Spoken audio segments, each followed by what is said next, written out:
we will go through things and grow through things and like develop, you know, those sorts of traits. I was almost going to say coping mechanisms, and it's like not quite what I was looking for. Yeah, those sorts of traits. Yeah. So love the way she handled it. A little curious about how he handled it. I also, when he sort of led her away from the table, I was like, wait, Rose? You're not gonna give her a rose? Like, what's happening? And they just went straight into the concert thing, and then he left her on the floor as the concert's going on to get the rose to the part of me was like, all right, production, I guess, trying to come up with new ways and thinking about new scenarios, which is interesting, but thinking of the logistics of that as if I were Susie, one, this whole situation is unreal and just like bizarre, going from being at a dinner where you're not eating your food and then being led into this room where there's a concert for just the two of you. Like, that's just awkward in itself. But then to be left on the floor while this person is still singing and the lead just leaves and brings back the rose and then asks at that moment, I was I don't know if I really like that. But anyway, love Susie. Not sure about the connection over there, but I guess we'll see as the season goes on. I did also want to touch on Teddy and Sierra, I think. Yeah. So, Teddy's already bringing out the, yeah, I really like our connection and I really feel it, but I gotta admit, seeing you with other girls, it's really difficult. And, one, I feel like, isn't it a little too early to be talking about this? It's the first group date. And not like, it's not just her first group date, as if she's been sitting around the house for a couple weeks at this point and finally she's on a group date. No, this is the first group date of the season. It's been one night. In like real terms for how they're going through and filming it. The cocktail party evening was probably the other night. And this is the first new interaction having to do with the lead. You are on this group date and already sort of talking about how, and I love that she brought up that I'm gonna need validation. Like, she's setting up her sort of needs, so to say, and she's vocalizing it. I kind of wish she had just said it like that, like, okay, I do really like you, I do feel something over here, it's a little interesting seeing you with the other girls, I have a feeling that that's going to be something that's hard for me to deal with and get over, so I'm gonna need a lot of validation from you. I feel like if she had approached it in that way, I wouldn't feel anything towards it. I just think that the way she sort of brought it up just felt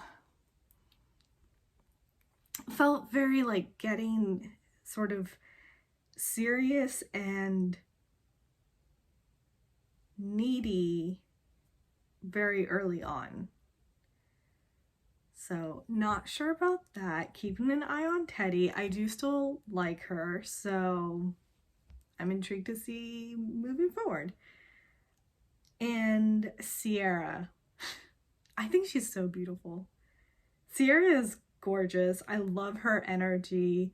Love her bubbliness. Love that Clayton noticed on, well, I don't think anyone who can't see the Sierra's bubbly personality is blind. So, like, yeah, of course there's that. And, you know, her going to Clayton and telling him about Cassidy's supposed friends with benefits. Now, the clip that we saw I don't know. I feel like Cassidy posed it in a way that could have been interpreted differently. So I'm seeing that Sierra looked at it as she's got this guy on the back burner at home. And after all this is done, she's going back to that guy if it doesn't work out with her and Clayton. Which is like,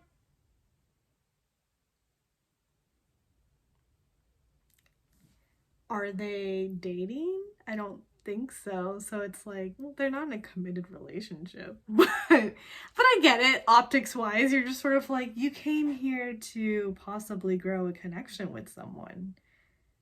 Why would you come here with someone else in mind? Like, I get it, but I also, I just, I don't know. I really don't. But I didn't interpret it that way from the clip that we saw of Sierra and Cassidy talking, where she was, one, why are you talking about that? Like, why? But two, it felt like she was just, I don't know if bragging is really the right term. Just talking about how, oh yeah, there's this guy that's sort of crazy about me. And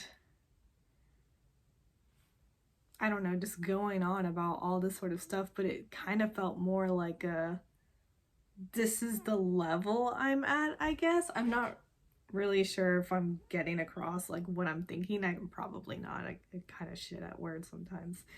But I do feel that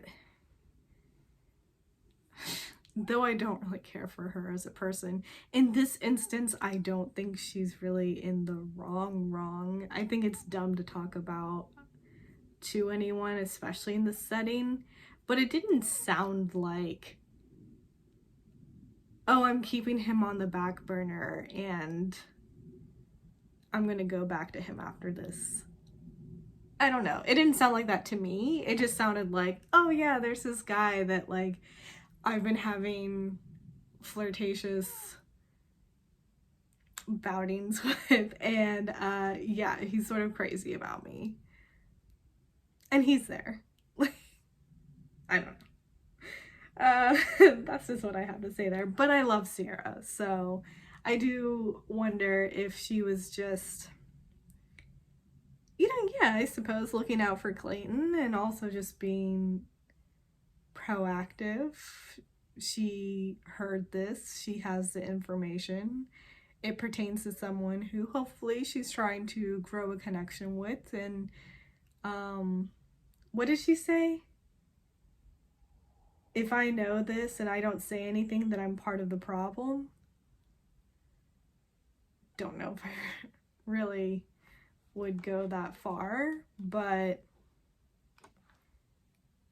this whole situation is just, it's out of the norm. If you're thinking in everyday real life, and one, the situation wouldn't arise like this, but like someone that you're interested in to date, and then maybe you happen to have a mutual friend or something that's also interested in them to date, then it's like you're looking out for this person, which is what's happening over here. Okay, so yeah, like you're looking out for the person that you're interested in and saying that she's got someone else. Like, she's not just invested in you. Okay, so maybe I do agree with Sierra. Like, if that's the way that Sierra interpreted what Cassidy said, and if that's what Cassidy even meant by what she said, because again, to me, I didn't get that feeling. I just got a girl that likes to talk about how amazing she is. That's what I got. So I don't know. I don't know. Let's see. Is there anything else? Oh yeah. So apparently Clayton now wants to take his rose back from Cassidy. I gotta say, I kind of feel bad for her because I don't know if that's really what's happening, which is what he is now finding out, that she's got a side piece basically. Like I don't think that's actually happening, and now Clayton wants to take back his rose, and Jesse's face like, what? So that'll be interesting. I feel some sort of echo in my memory, like, yes, I think this has happened before, or at least like the thought has come up. I don't remember who, what season, what situation, none of the specifics, of course. But something about it is sort of like, I don't think this is the first time, but I don't remember what happened. So anyway, so yeah, I guess we'll have to wait 2 weeks. I suppose because next week is Martin Luther King Jr. Day. Um, I'm just shocked that they're not going to go ahead and release the episode on Tuesday, I guess. But no, we're gonna have to come back the week after, so they're gonna have to put a good recap before that, because we're now just on this cliffhanger of an ending. What's Clayton gonna do? Is he gonna take back Cassidy's rose, when really the issue is sort of with Shanae? But Shanae's gonna get by just fine.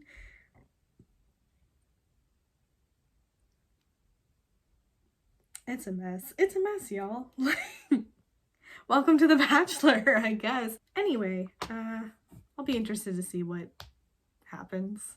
It's still the beginning of the season. Yeah, that's just sort of it. Oh, I did want to talk, like, small, really small.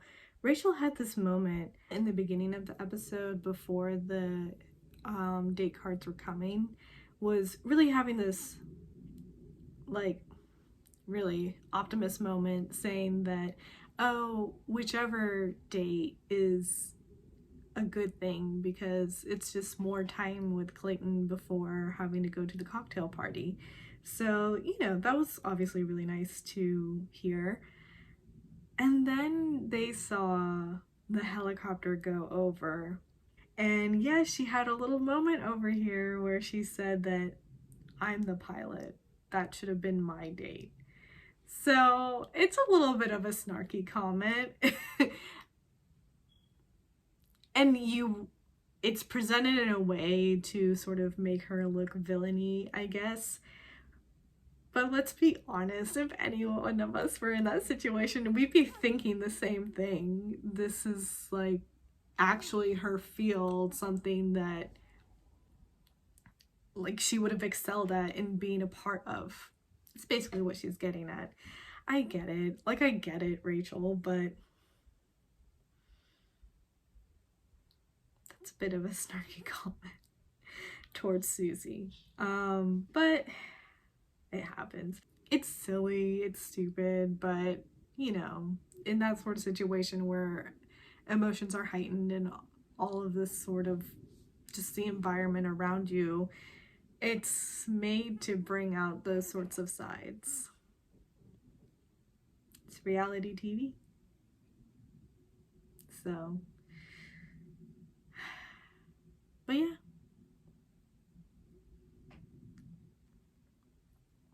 That's about it. I guess I'll see you in a week and a half for the next episode of The Bachelor. In the meantime, I may or may not release, I don't even know what I'm calling those, entertainment commentary videos. And I don't know what I'll be doing. The last time I had mentioned wanting to do one on Silent Sea, but I've yet to see it. So hoping that'll happen sometime this week, but not entirely sure. So we'll see. But hopefully I'll release something next week. So I just keep up with that. But other than that, yeah, I'll see you next time. Toodles!